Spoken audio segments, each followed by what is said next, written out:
Hey, do you ever struggle with your palm key notes on saxophone? Because I'm getting students and viewers like you emailing me all the time saying that their palm keys are thin and weedy compared to the other notes in the instrument. Okay, well, what I always say is you're biting too hard. So people are putting too much pressure on the reed, they're narrowing the tip opening, muffling the reed inside their mouth, and they've got this thin and weedy sound on their palm keys, which is a little bit difficult for me to replicate because I've got an 8-star mouthpiece. But let's say it's something like this.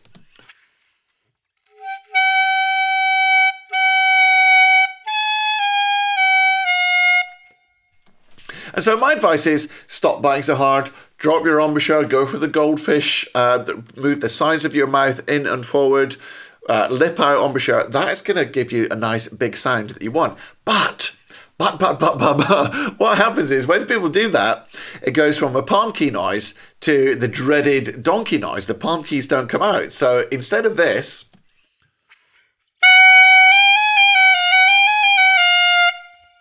you end up getting something like this instead.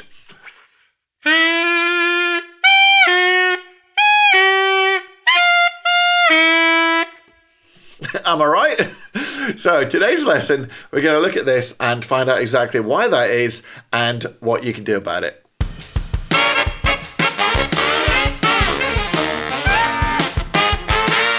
Just before we get into today's lesson, we're going to tell you exactly what's going on with these palm key things and what you can do about it. Go and check out my free Saxophone Success Masterclass if you want to improve your playing all round. You can see the link there. It's totally free. Just fill in your email, go and help yourself. And also, go and check out the Inner Circle membership, which is an absolutely awesome private community of sax mad people just like you.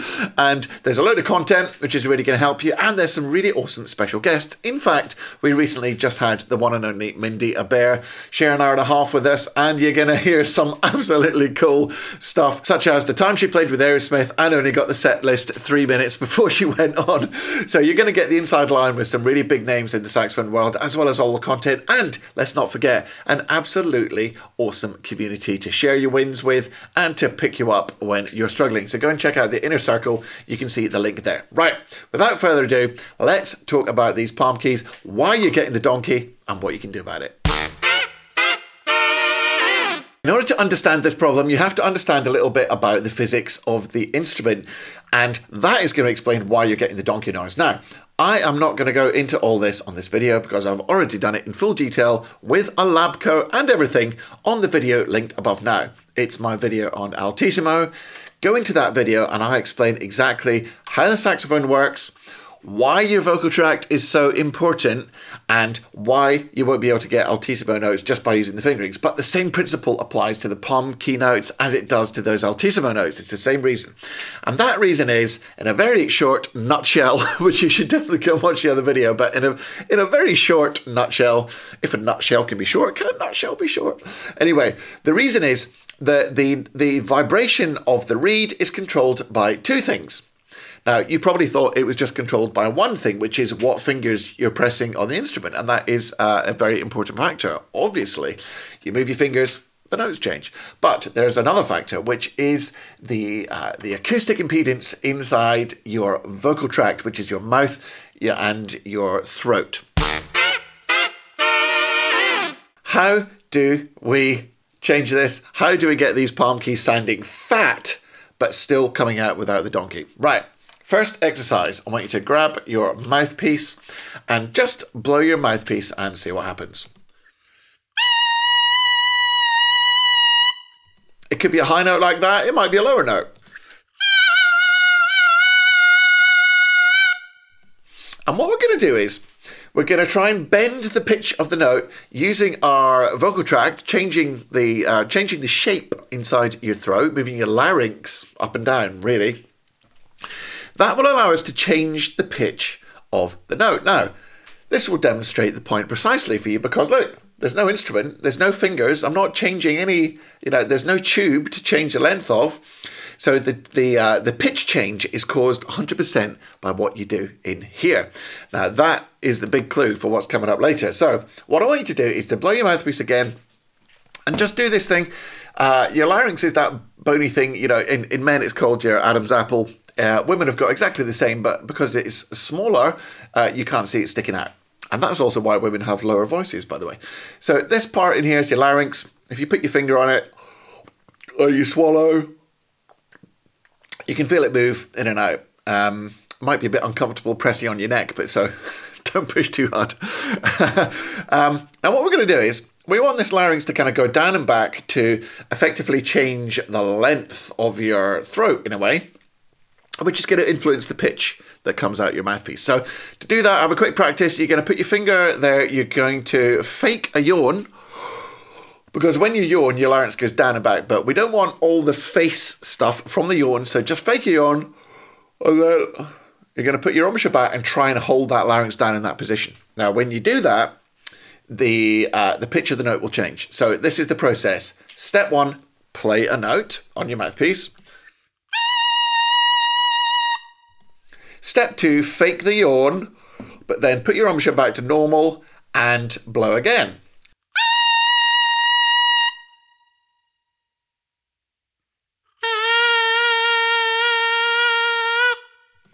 Now, it's pretty unlikely that your note is going to go down a whole octave like that, but it will be lower with any luck. That is how you change the pitch of the mouthpiece using your larynx. Now, this is important. Why is it important? Because this is the mechanism of creating resonance in your throat, which is going to make those palm key notes come out. So now put your mouthpiece back on your instrument, and we're going to move on to the next exercise. Okay, for the next exercise, what we're going to do is we're going to play a palm key note, and then the note a semitone beneath, and back to the palm key note. Then we're going to play the palm key note, but play the semitone beneath without changing your fingering. Okay, so this is what the exercise is actually going to look like where the rubber hits the road. First of all, we're going to play palm key D, and then a C sharp, and then a D.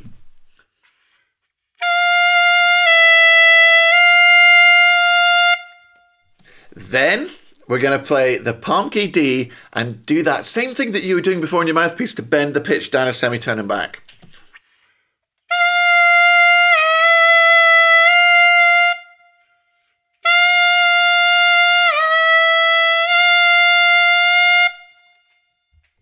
Now, very important, you're not using lip pressure to do this. Your embouchure is going to be the same, okay? Your embouchure is the same. You're doing it from here, not here. And when we move on to the next step, you won't be able to do it from there, even if you were in the previous steps. So that's how you'll know if you're doing it right. Okay, the next step, same thing, but this time we're going to play palm key D to normal C, octave C, and then back to palm key D, and then same drill. Hold the palm key D and try and bend it down a tone using your throat. So it looks like this.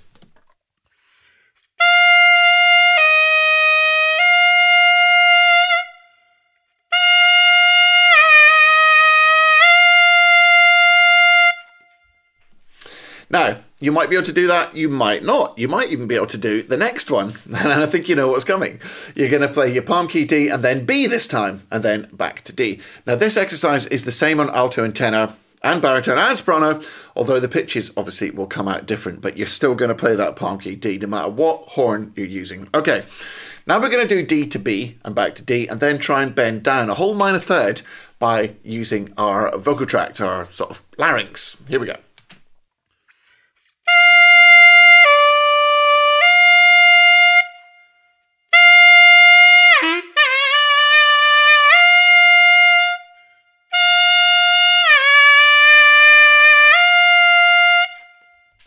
Now, you probably noticed the first time I stumbled on that exercise until I just dialed it in for the second and third times. Of course, what may well happen is you get the donkey, the dreaded donkey.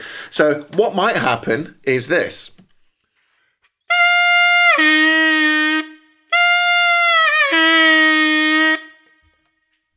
And the whole point of this drill is to stop that donkey.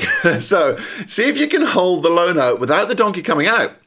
Now what this means is that when you go to play your palm keys for real, you're used to creating the resonance to support that vibration, that high vibration of the palm keys, but without biting with your lip. You can play those palm keys with a nice relaxed embouchure, And they're going to come out with this great big fat sound because you've learned how to control your vocal tract. You've learned how to control the DNA of the saxophone, which is possibly something that your teacher has never told you. I'll be very excited if they have told you that, but maybe you've heard that here for the first time. You can actually, I in the past have bent as much as a tritone, even a fifth lower. I don't think I'll be able to do it today, but let's see how low I can go. Just bending the note with my throat, okay? I'm not changing fingerings.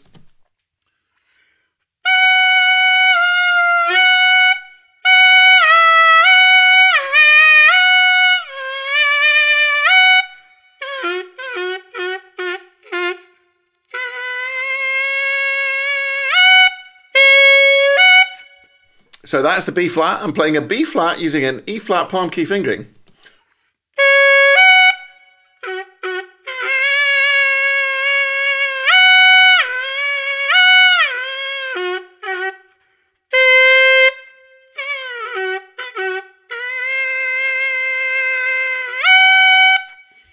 I got it, I got the A. So that's me playing a whole tritone. That's 3 whole tones. How many semitones is that? 1, 2, 3, 4, 5, 6 semitones, just holding a palm key E flat fingering. Now that means I'm not getting the donkey. So if I was getting the donkey, it would sound like this. I've controlled the donkey.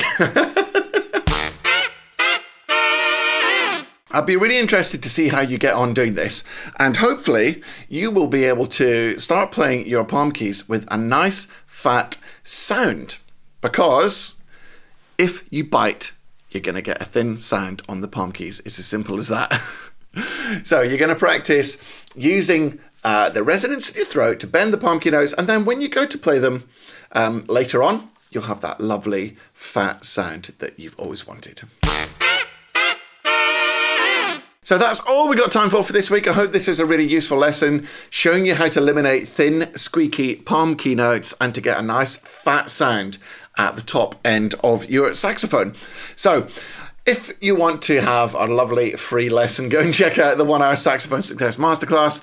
And it's all going on inside my Inner Circle membership. You can use the link and go and check it out. There's a video there telling you all about it. And hopefully I'll see you in there for loads of cool content, loads of good guests, and the friendliest saxophone community online. Awesome. It's so good. Look, don't go it alone. Jump into the community and just have a laugh with your sax playing. We'll pick you up when you're down and we'll cheer you on when you're rocking it. So, if you've bought me a coffee, I really, really appreciate it. Every little drop of caffeine is very much appreciated for these videos. So thank you so much if you have bought me a coffee. You can buy me a coffee using the link you can see there. And until next week, make sure you practice hard, practice smart, and enjoy your music. Take it easy.